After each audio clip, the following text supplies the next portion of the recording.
princípio da história, temos que os negros sempre estiveram atrelados a esportes como o futebol e o basquete. Na verdade, por causa das escassas pesquisas a respeito do século XIX, é tido que o futebol abriu portas para permitir a entrada dos negros no mundo esportivo, e desde então eles vêm introduzindo diversas contribuições de extrema importância na história dos esportes, da sociedade e da luta contra o racismo. No entanto, ainda nos dias de hoje, é evidente a desigualdade de oportunidades e a segregação racial da sociedade, e no esporte não seria diferente, especialmente nas modalidades esportivas mais elitizadas, consideradas como esporte de branco. O questionamento que buscaremos abordar ao longo dessa discussão é: por que os negros só possuem presença significativa em esportes mais populares e raramente nos esportes mais elitizados?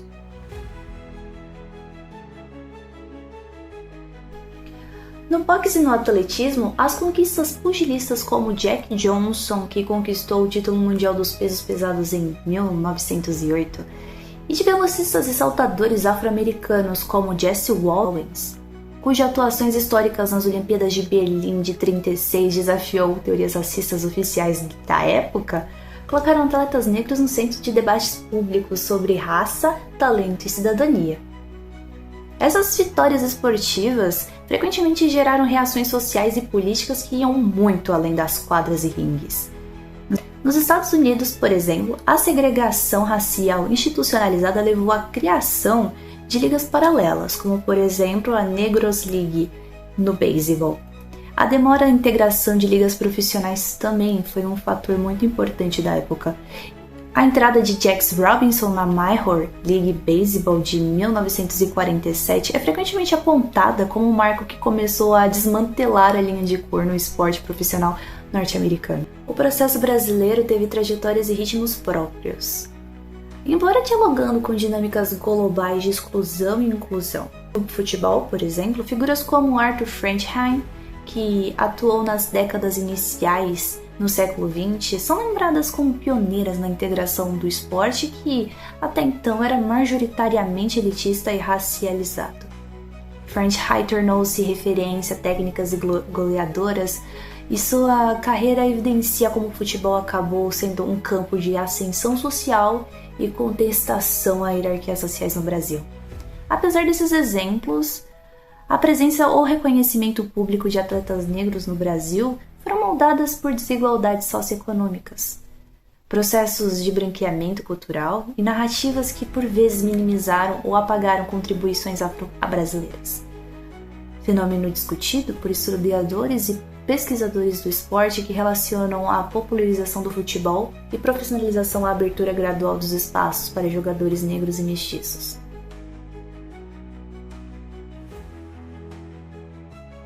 Considerando agora o contexto nacional, o Brasil carrega diversas contradições de raça, pertencimento e acesso. E os esportes apenas refletem essas tensões. Podem muito bem reproduzir desigualdades, mas também abrir novos caminhos de transformação. A trajetória dos negros nos esportes vai muito além das vitórias. É uma luta contra as invisibilidades dentro e fora das competições. Por exemplo, esse futebol, que hoje é um símbolo do nosso país, no século XX era muito elitizado e excludente. Desse modo, os negros criaram seus próprios espaços, com ligas informais e partidas de várzea, se afirmando com identidade e talento. E o atletismo também é um dos esportes que cresceu nos meios populares. Mesmo sem estrutura, revelou alguns dos maiores pioneiros do nosso país. Como Alfredo Gomes, neto de escravizados e primeiro atleta brasileiro negro a chegar nas Olimpíadas, em Paris, 1924. Também Melania Luz, que foi a primeira mulher brasileira negra a abrir esse espaço olímpico, em Londres, 1948. E Ademar Ferreira da Silva, ícone do Mundial do Salto Triplo e bicampeão olímpico. Já em esportes mais elitizados, como natação, hipismo, golfe e tênis, o acesso é ainda mais difícil, devido ao alto custo das práticas, infraestruturas exclusivas e clubes privados. Exemplos como Rogério Clementino mostram o peso dessas barreiras. Na natação e em diversas outras modalidades, a proibição não vem diretamente, mas vem pela falta de oportunidades e de condições materiais, mostrando questões históricas e o racismo estrutural da sociedade.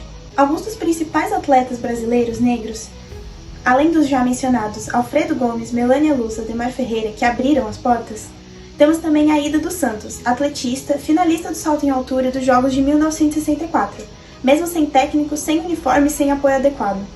Servílio Oliveira, que foi boxeador e conquistou a primeira medalha olímpica da história do Brasil no boxe, bronze em 1968 na Cidade do México. Como não falar do Pelé, Edson Arantes do Nascimento, maior nome da história do futebol, tricampeão mundial, símbolo global do esporte e da luta contra o racismo. João do Pulo, João Carlos de Oliveira, também atletista, bronze no salto triplo em Montreal, 1976 e Moscou, 1980, recordista mundial da prova por mais de 10 anos. Vanderlei Cordeiro de Lima, maratonista, bronze em Atenas, 2004, eternizado pelo espírito esportivo e o acendimento da pira olímpica no Rio em 2016. Daiane dos Santos, da ginástica artística, primeira brasileira campeã mundial, solo em 2003, inspiração para gerações e pioneira de um esporte marcado pela elitização. Isaquias Queiroz, canoagem e velocidade. Ele é múltiplo medalhista olímpico, Rio 2016 e Tóquio 2020. Primeiro brasileiro com 3 medalhas numa mesma edição. Rebeca Andrade, ginasta, campeã olímpica do salto em Tóquio 2020, primeira brasileira a conquistar o ouro na ginástica e a maior medalhista brasileira. Alisson dos Santos, atletista também, medalha de bronze nos 400 metros com barreiras em Tóquio 2020, campeão mundial em 2022, consolidando-se um dos maiores nomes da modalidade. Vamos dar um olhar especial a Servílio de Oliveira. Em 1968, na Cidade do México, ele conquistou a primeira medalha olímpica da história do boxe brasileiro, um bronze que representou muito mais do que um pódio. Negro, vindo de origem humilde, Servílio enfrentou preconceito, falta de estrutura e barreiras de acesso. O boxe foi seu caminho de projeção, mas também de resistência. Sua conquista abriu portas para o reconhecimento do boxe no Brasil e inspirou gerações futuras, mostrando que era possível romper as barreiras dentro e fora do ringue.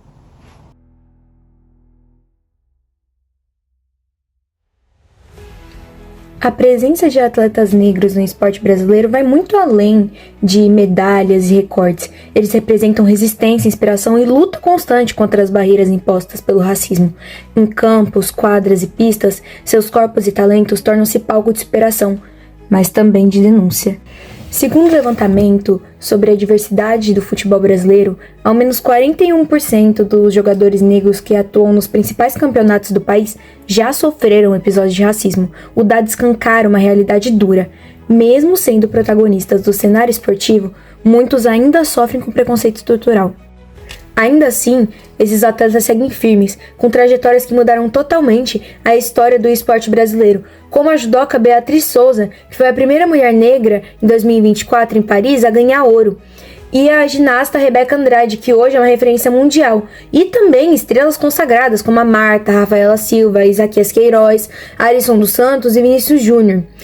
E os números também reforçam isso. Das 15 medalhas individuais brasileiras em Paris, 9 foram de atletas negros. Programas de incentivo como o Bolsa Atleta têm aberto caminhos e transformado talentos em campeões. E entre esses talentos surgem novas vozes, como a jovem triatleta Cauane Sofia, que com 17 anos já carrega no peito a prata dos Jogos Juvenis de 2024. E mesmo enfrentando discriminação, ela segue firme e forte no sonho olímpico. Cauane diz: "O sorriso de gente negra incomoda muita gente, mas eu sempre vou continuar sorrindo. E quem não gostar, não gostou." Para o ministro do Esporte, André Fufa, o caminho é claro. A presença de racismo no mundo esportivo é evidente, e não há dúvidas da urgência de ações voltadas ao enfrentamento da discriminação e promoção da igualdade racial. Mais do que as medalhas, os atletas negros mostram que o esporte é uma ferramenta de transformação social, uma luta que ultrapassa os limites das arenas e nos convida a reconhecer, valorizar e respeitar o talento de representar mais da metade do povo brasileiro. Quando você pensa em atletas negros, qual é a primeira imagem que vem à sua cabeça? Talvez um jogador de futebol ou um astro de basquete, mas não um esgrimista ou piloto de Fórmula 1 ou um tenista. Bem, esse contraste, ele revela muito mais do que preferências esportivas. Ele também revela como a falta de incentivo e o racismo estrutural podem moldar quem participa de certas modalidades. Afinal, por que alguns esportes têm uma representatividade tão alta, enquanto em outros ela é quase mínima?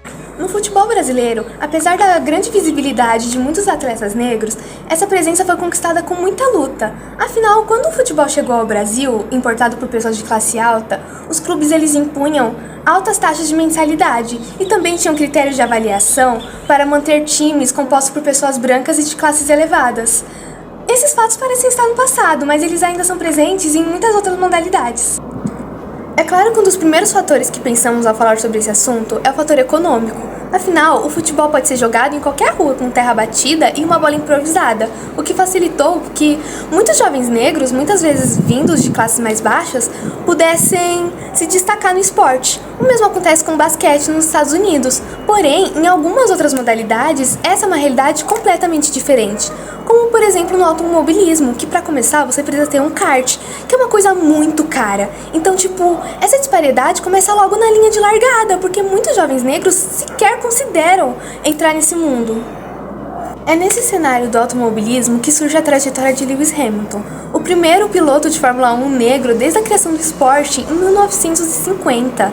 E ele já relatou ter sofrido muitas discriminações raciais, inclusive quando ele já estava inserido na Fórmula 1. E ele, que não vem de uma família dona de posses, relata que o único problema não é o fator econômico, mas também a forma como algumas famílias negras sequer cogitam o automobilismo como uma possibilidade de futuro para seus filhos. Afinal, é um ambiente que, às vezes, faz parecer que eles não se encaixam, tornando uma área hostil. E como o piloto relata, a questão financeira não explica tudo. O Brasil, por exemplo, ele é mundialmente reconhecido no surf, com muitos atletas que têm uma boa visibilidade. No entanto, a bicampeã brasileira Suelen Naraíza, ela afirmou em uma entrevista ao Alma Preta que nas Olimpíadas de 2024 não haviam surfistas negros para representar o Brasil. Ela apontou como uma das causas disso a falta de incentivo. Afinal, não há políticas públicas para garantir essa representatividade, da mesma forma como também não tem uma grande visibilidade para mulheres negras na mídia, e também os patrocinadores eles preferem focar em perfis que já são estabelecidos. Então é difícil manter uma narrativa de meritocracia quando não existe igualdade nem no ponto de largada. Junto a tudo isso, também existe o fator histórico-cultural, que molda cada esporte. O futebol, por exemplo, apesar dele ter começado com essa separação, ele aos poucos foi abraçando a contribuição negra para tornar o esporte mais reconhecido. Enquanto outras modalidades, como o hipismo, a natação e o tênis, eles nasceram de clubes elitizados e por muito tempo foram espaços para a segregação racial e social. Então, apesar de hoje não existirem regras que proíbam pessoas negras de participar desses esportes, ainda existe no imaginário popular uma ideia de que não são esportes para todos. Além de tudo isso, é claro que essa falta de visibilidade, ela reforça o ciclo de não identificação, fazendo com que muitos jovens negros desistam dos esportes antes mesmo de começar, por sentirem que não é algo que se enquadra a eles. E, além de tudo isso, essa falta de representantes faz com que os poucos atletas negros que tem, muitas vezes, sejam muito mais cobrados pelos seus erros. Ou seja, quando tem um ou dois representantes apenas, qualquer erro que eles cometam se amplifica e vira um problema da raça, criando mais ainda estereótipos de que tal esporte não é um esporte que pessoas negras são boas. Sendo assim, a análise da presença de atletas negros nos esportes revela um padrão claro. Quando há democratização e oportunidade de base, a representatividade fica mais forte e consolidada. Sendo assim, o desafio vai muito além do campo, das pranchas ou da pista. Ele também trata-se de garantir acesso. Assim, dessa forma, será possível tornar o esporte realmente inclusivo, onde jovens negros possam se ver representados, sonhar alto e conquistar seu espaço. Bom, com a ascensão de pessoas negras dentro dos esportes, é quase inevitável que diversos estereótipos irão cair sobre elas, o que afeta diretamente no seu desempenho dentro dos jogos. Um dos estereótipos mais comuns, e que talvez não tenha tanta pauta, é a teoria da superioridade física do corpo negro. Mas para entendê-lo melhor, a gente precisa voltar um pouco no tempo, em especial no século XIX, onde cientistas europeus desenvolveram uma lista extensa sobre as diferenças de raça, dentro dos padrões de raças feitos por eles. Um dos nomes mais conhecidos da época foi do antropólogo alemão Theodor Waitz, que em seu livro Introdução à Antropologia diz o seguinte: o esqueleto do negro é mais pesado, os ossos mais grossos e maiores em proporção aos músculos do que no europeu. Este é especialmente o caso do crânio, que é duro e extraordinariamente grosso, de modo que, nas lutas, negros, homens ou mulheres, atacam uns aos outros como carneiros, sem demonstrar muita sensibilidade. A capacidade do crânio negro é absolutamente menor, e o cérebro mais duro e menor em proporção, decididamente como nos macacos. Na sociedade contemporânea, é necessário entender que diversas pessoas negras enfrentam desafios econômicos e sociais, nos quais elas lutam diariamente contra a discriminação e desigualdade, e que a teoria da superioridade do corpo físico negro só foi criada durante a escravidão como uma tentativa de justificá-la, já que ela, sobretudo, reduzia história, cultura e tradições de diversos povos e trazia à tona só uma relação de cor. E dentro dos esportes não se torna muito diferente, já que diversos atletas negros são reduzidos a máquinas de jogar, onde as pessoas esquecem das suas histórias, suas famílias e o caminho que ela traçou para chegar onde está. O que faz com que esses atletas sejam altamente cobrados, já que, em teoria, o seu corpo ele é totalmente apto para esse tipo de tarefa. Pensando por esse lado, todo e qualquer erro é considerado inaceitável, e que, quando cometido, dá total liberdade para o julgamento alheio. É a partir daí que os ataques à ciência contra esses atletas começam, da insatisfação do torcedor sobre o desempenho desse atleta. É engraçado porque na época da escravidão acontecia a mesma coisa. Colocavam dois homens negros para lutarem entre si até que um morresse. E as pessoas brancas em volta, elas apostavam seu dinheiro em que elas consideravam que iriam ganhar.